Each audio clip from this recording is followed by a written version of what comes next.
So I'm doing this so that people will not say that we don't know what we are saying. They had a Photoshop or the thing, they photoshopped it. That is not true. Now I'm clicking on Binance. I want to show us that FINTOCH is not here to play. I'm clicking on Binance, and this is an account I have on Binance. Yeah, and I go to search. Then I search for FINTOCH.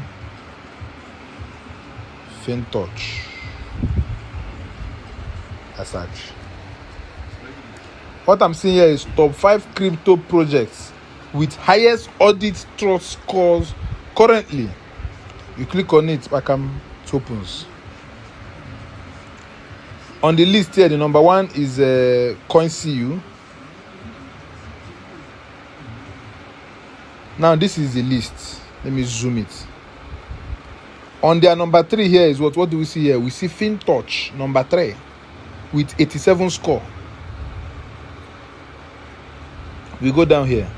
We are going down. Hula, this is it here. FINTOCH. I seen it. FINTOCH, the same company I'm telling you about.